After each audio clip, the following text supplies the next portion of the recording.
I was sitting on my porch that Tuesday morning, coffee in hand, watching the sun break through the oak trees in my yard, when my phone buzzed. It was a text from my daughter, Emma. "Dad, call me when you get a chance. James needs to talk to you about the lake house." The lake house. Those 3 words made me smile. The property had been my pride and joy for nearly 15 years, a cozy 3-bedroom cabin on Lake Champlain that my late wife Sarah and I had bought as our retirement dream. After she passed 4 years ago, I'd thrown myself into maintaining it, partly as therapy, partly because it held so many memories of our life together. The sound of her laughter on the dock, the smell of her blueberry pancakes on Sunday mornings, the way she'd read mystery novels in the hammock while I fished. When James and his wife Monica had their son Dylan 2 years ago, I'd offered them the place for family getaways. "Use it whenever you want," I'd told them. "It's just sitting there empty most of the time. A house should have life in it." James had been so grateful, hugging me tight. "Dad, this means everything to us. Dylan's going to make so many memories there, just like I did growing up." I called Emma back immediately. "Hey, sweetheart, what's up with your brother?" There was a pause. "He didn't tell you himself?" "Tell me what?" Another pause, longer this time. "Dad, maybe you should call James directly. I don't want to get in the middle of this." A cold finger of worry traced down my spine. "Emma, what's going on?" "He said he needed to talk to you about making some changes with the lake house. Something about it not working out the way they planned." Her voice was tight, controlled. "Just call him, okay?" I tried James 3 times. Each call went to voicemail. Finally, at noon, he texted back. "Busy with clients. We'll call you tonight." Tonight? Why did everything bad in life require waiting until tonight? I spent the afternoon trying to distract myself. I mowed the lawn. I organized my tool shed. I alphabetized my spice rack, for God's sake. Nothing worked. That text from Emma kept echoing in my head. Not working out the way they planned. What the hell did that mean? At 7:15, my phone finally rang. "Dad, hey." James's voice had that careful, rehearsed quality I recognized from his courtroom work. He was a corporate attorney, successful and sharp. Right now, he sounded like he was about to present an unfavorable settlement. "James, what's going on with the lake house?" "Right. So, Monica and I have been talking, and we think it's time to formalize our arrangement." "Formalize?" "Yeah, put some structure around it. We've been using the place pretty regularly, and we've put a lot of work into it. New furniture, upgraded the kitchen, landscaped the yard. Monica's practically redesigned the whole interior." I blinked. "I didn't ask you to do any of that." "We know, Dad, but we wanted to make it nice. For Dylan. For family gatherings." He cleared his throat. "The thing is, we've been covering all the utilities, the property taxes, maintenance costs. It's been adding up, almost $3,000 a month." My hand tightened on the phone. I paid the property taxes. I'd been paying them since I bought the place. "James, I pay the property taxes." "Well, there are other expenses. And Monica thinks we think it makes sense to establish some kind of formal agreement. Maybe we take over ownership, handle everything, and you'd have unlimited visiting rights, of course. Like a permanent guest." The words hit me like a slap. A permanent guest, in the house I own. "Dad, don't make this a big thing. We're trying to be practical here. You never use it anyway." "I used it last month." "For what, 2 days?"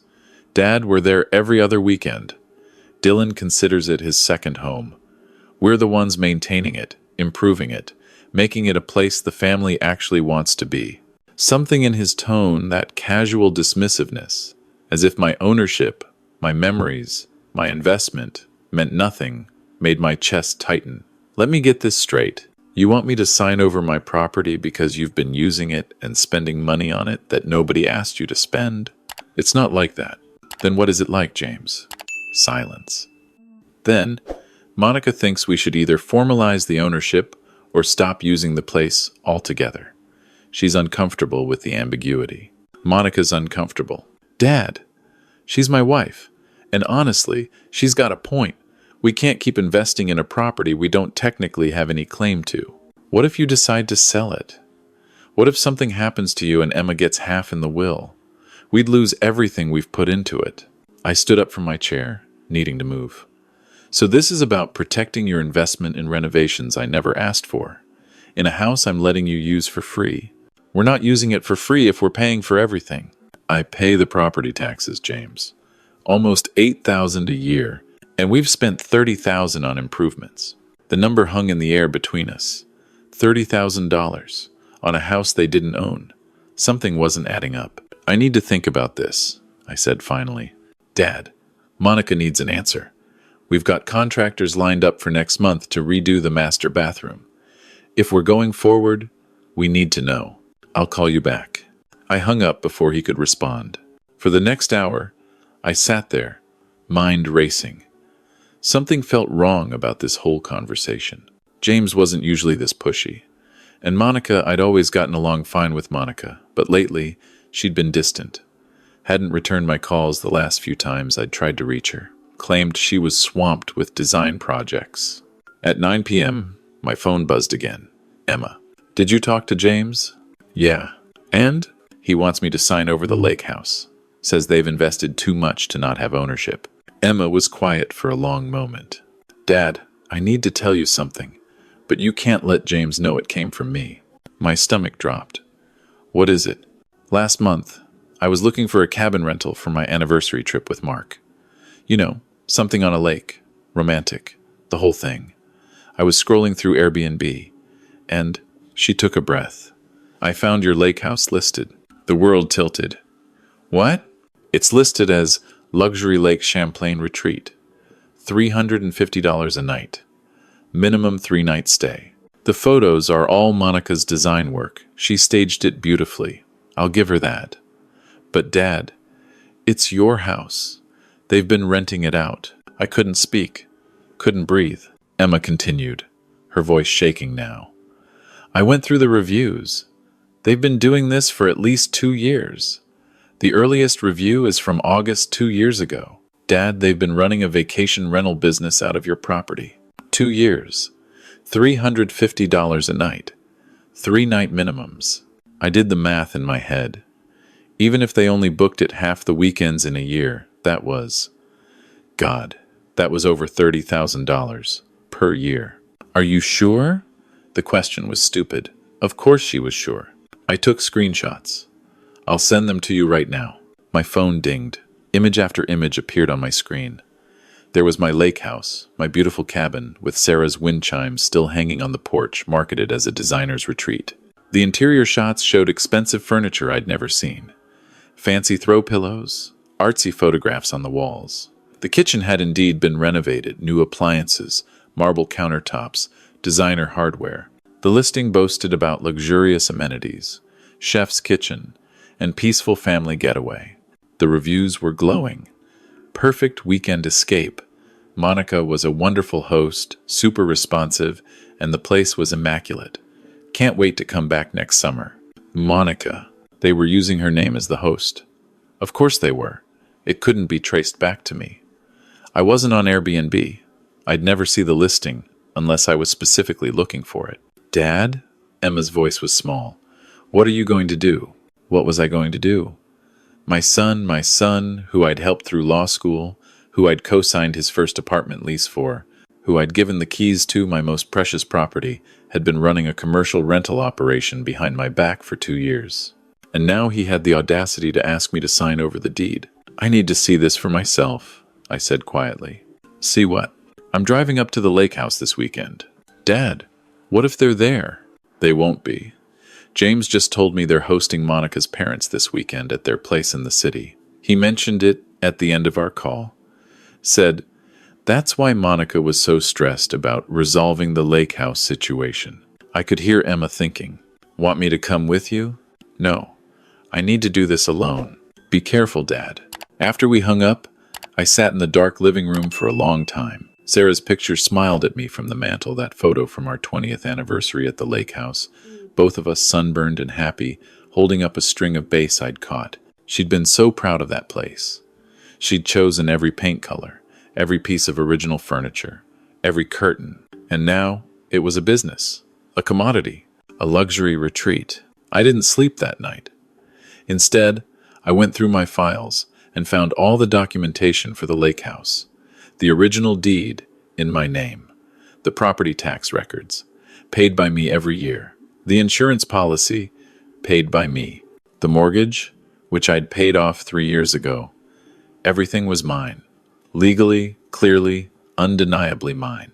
James had no claim, none whatsoever. Friday morning, I loaded my truck and started the 3-hour drive north.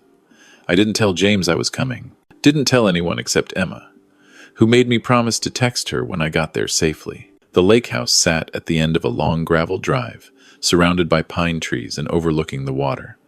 As I pulled up, my heart sank. Emma was right, the place had been transformed. New landscaping lined the driveway. The deck had been expanded. There were expensive-looking Adirondack chairs, arranged artfully around a new fire pit. I used my key to open the front door. The interior made me stop in my tracks. This wasn't my cabin anymore. The old leather couch where Sarah and I had watched storms roll across the lake was gone, replaced by a modern sectional in white linen. The walls had been painted from warm honey to cool gray. The dining table where we'd played cards with the kids was gone now. There was a sleek glass table with designer chairs. Every trace of Sarah, every memory, had been erased and replaced with something from a home decor magazine. I walked through the rooms in a daze. The kitchen renovation must have cost $15,000 alone. The bathrooms had heated floors now. The master bedroom had a king bed with a padded headboard and hotel-quality linens. On the dresser, I found a leather binder. I opened it. "Welcome to your Lake Champlain retreat." The first page greeted guests with Monica's professional headshot. Inside were instructions, Wi-Fi password, local restaurant recommendations, checkout procedures. There was a note about respecting the space and leaving it as you found it. A section on additional services available, stocked fridge for an extra fee, firewood bundles, kayak rentals. They turned my home into a hotel. I took pictures of everything, the binder, the renovations, the business cards I found in a drawer, lake house retreats, managed by Monica Fletcher, design. Then I sat on the deck, my deck, and called my attorney. Tom Patterson had handled my estate planning after Sarah died.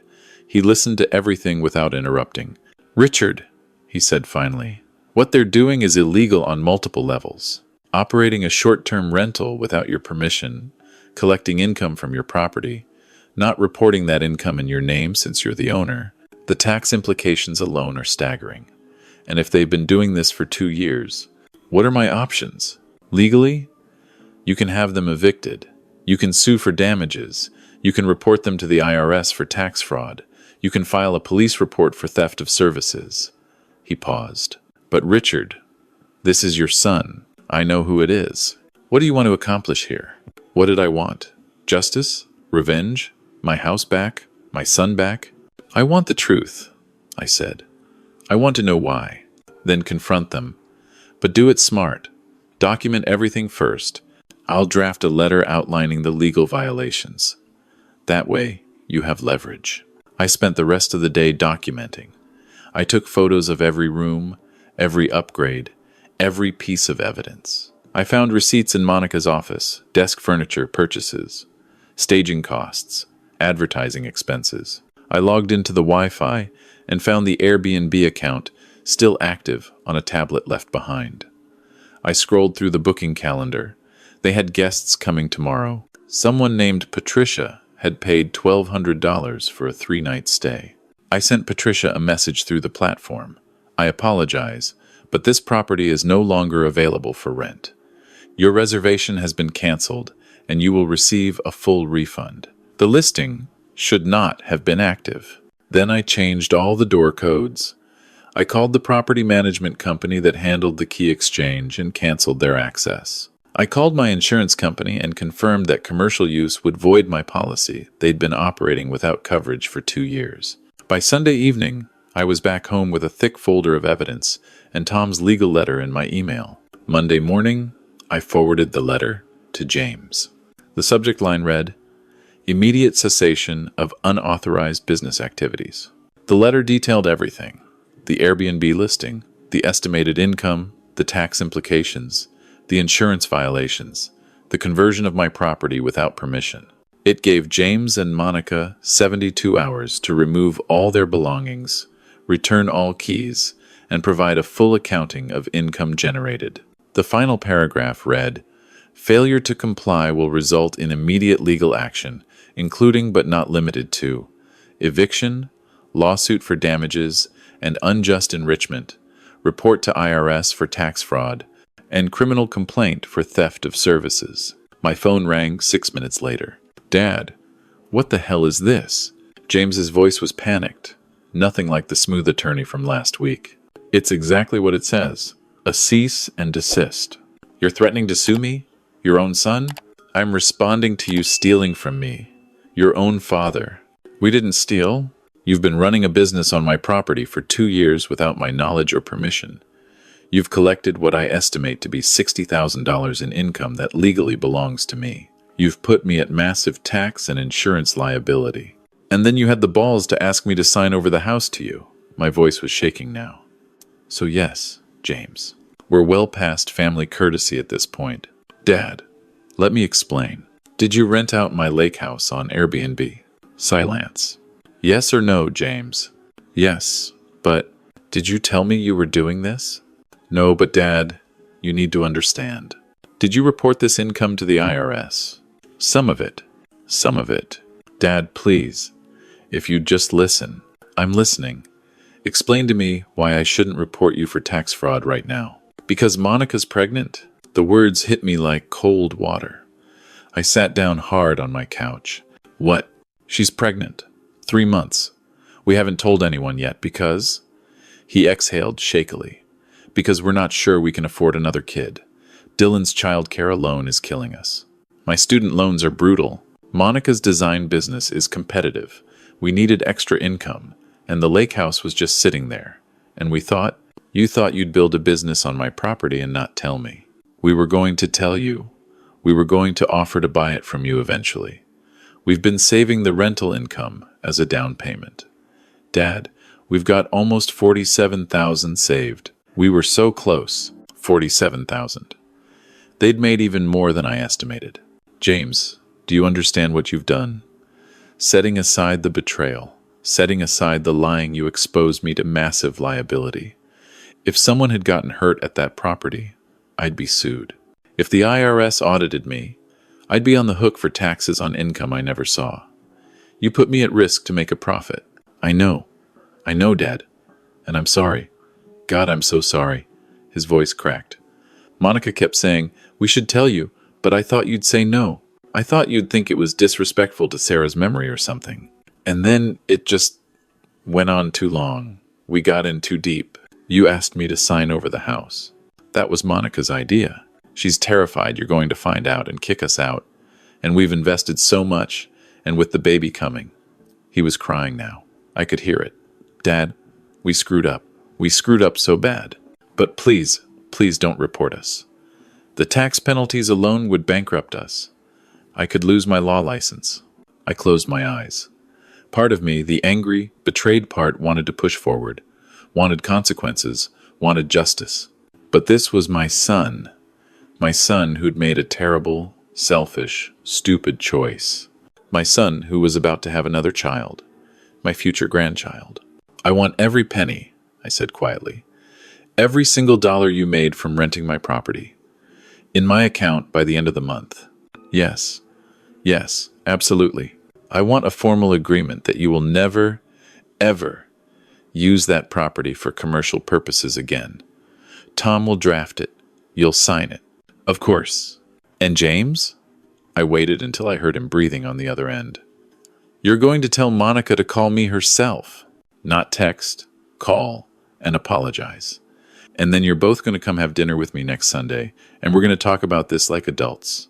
No lawyers, no letters. Just family. Dad, I'm not done. You're also going to sit down with me and figure out how to file amended tax returns for the past 2 years. I'll help you pay the penalties, because I don't want my grandchildren's father in legal trouble. But you're going to own this mistake. You're going to fix it. Understood?"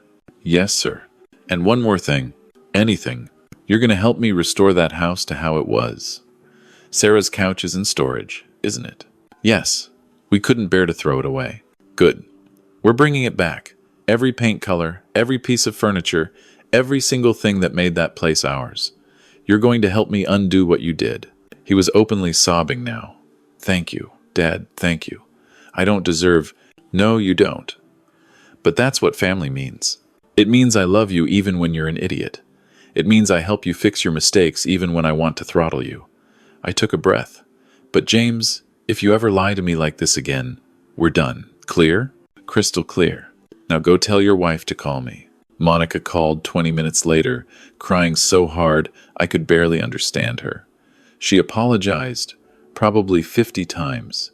Explained that the rental income had been her idea. She'd been trying to prove her design business could generate revenue, and the lake house was such good marketing for her portfolio. She'd gotten carried away. She'd convinced James it was fine. She knew it was wrong. I ruined everything, she whispered. Your house, your trust, your relationship with James. Monica, I said, surprising myself with how calm I sounded. You made a bad choice. A really bad choice. But you didn't ruin everything. We're going to fix this. How? By being honest from now on. By making things right. And by you and James learning that shortcuts always cost more in the long run. That Sunday, they came for dinner. Dylan was with Monica's parents. This conversation was for adults only. We sat in my dining room, the same room where I'd told James his mother had died 4 years ago. The same room where we'd celebrated his law school graduation. The same room where Sarah had taught him to play chess. James brought a check for $47,612. Every cent they'd made. There's more we need to discuss, Tom had told me earlier. The renovations they made increased the property value. Legally, you could argue they have some claim to that increase. I'd thought about that. Thought about the cold, legal approach. Thought about what Sarah would say. That night at dinner, I slid the check back across the table. Dad? James stared at it, confused. That money's for Dylan and the new baby. Put it in a college fund. Don't touch it for anything else. Monica gasped. Richard, we can't. You can. Consider it a gift from their grandfather. But there are conditions. I pulled out papers Tom had prepared. These are the amended tax returns. You're filing them. You're paying the penalties. But I'm giving you an interest-free loan for that amount. You'll pay me back over 5 years. $200 a month. Can you manage that? James nodded, looking dazed. Second condition. The lake house goes into a family trust when I die. Emma and James split it 50-50. But you don't rent it. Ever. It's for family use only. Those terms are ironclad. Dad, that's more than fair. I'm not finished. Third condition. Monica's design work genuinely did improve the property. When I'm ready to sell, which won't be for years, but when I do, Monica gets 10% of the profit as recognition for her improvements. But only if, between now and then, you both prove you've learned something from this. Monica was crying again. I don't deserve this. Maybe not. But my grandchildren deserve a family that isn't torn apart by legal battles and resentment. So, we're going to choose forgiveness. We're going to choose trust. But we're going to rebuild that trust slowly, with honesty and respect. James reached across the table and grabbed my hand. I'll spend the rest of my life making this up to you. I don't want you spending your life making anything up. I want you spending your life being better. For your kids, for Monica, for yourself. We spent the next 3 hours talking, really talking, about money, stress, about pressure, about the temptation to cut corners, about how Sarah would have handled this. Monica told me she'd been raised in a family where money was tight and shortcuts were survival. James admitted he'd been too proud to ask for help, too embarrassed to admit his financial anxiety. Next time, I told them, you ask. Even if I say no, you ask. That's what family does. Over the next few months, we drove up to the lake house together, all of us, including Dylan. We moved Sarah's couch back in, repainted the walls honey gold, hung her wind chimes back on the porch. Monica, to her credit, worked harder than anyone. She carefully stored the expensive furniture she'd bought, planning to use it in client projects. I want to earn back your trust, she told me one afternoon as we were hanging photos of Sarah back on the walls. I want Dylan and the new baby to know their grandfather as someone who showed their parents grace when they didn't deserve it. You're earning it, I said simply. Emma came up one weekend too, with Mark. The four of us, James, Emma, Monica, and I sat on the deck like we used to. Dylan played at the water's edge. Emma's hand rested on her own small baby bump, though she hadn't told her brother yet. Remember when we were kids, James said quietly, and Mom made us promise we'd always take care of each other? Emma nodded. Even when it's hard. Especially when it's hard, I added. 6 months later, on a crisp October morning, Monica gave birth to a baby girl. They named her Sarah. When I held my new granddaughter for the first time, James pulled me aside in the hospital hallway. Dad, I need you to know something. Every night for the past 6 months, Monica and I have talked about what we did, about how close we came to destroying everything. And I'm grateful, so grateful, that you gave us a chance to make it right. You're my son, I said. That's what fathers do. No, he shook his head. That's what good fathers do. What great fathers do. Most people would have cut us off, would have sued, would have been justified in never speaking to us again. But you chose grace. I thought about that word, grace. Sarah had used it often. Grace isn't letting people off the hook. She'd tell me when I'd get frustrated with someone. It's giving them a rope to climb back up. Your mother would have done the same, I told James. Maybe with more yelling up front, but the same result. He laughed through tears. Yeah, she would have torn me apart first. Oh, I wanted to tear you apart. I know. That's what makes the grace matter. Today, 3 years later, I'm sitting on that same deck at the lake house. Dylan is 9 now, teaching his little sister Sarah how to fish with the same patience his father once showed me. James and Monica are in the kitchen making dinner. Monica's blueberry pancakes from Sarah's recipe. Emma and Mark's son, Tommy, is napping in the room that used to be James's childhood bedroom. The lake is calm. The wind chimes sing softly. And I can almost hear Sarah laughing, proud of the mess we made and the family we chose to remain. Someone's phone buzzes inside. James comes out, holding his cell with a strange expression. Dad, did you know Emma listed the lake house on Airbnb? My blood runs cold for just a second before I see the grin on his face. Kidding. God, you should see your face. James Michael Fletcher. That's not funny. He sits down next to me, both of us watching the kids. Actually, it kind of is. Shows we've come a long way if we can joke about it. We have come a long way. Can I ask you something? His voice turned serious. Why didn't you report us? Really, you could have. You should have. I think about that for a long moment.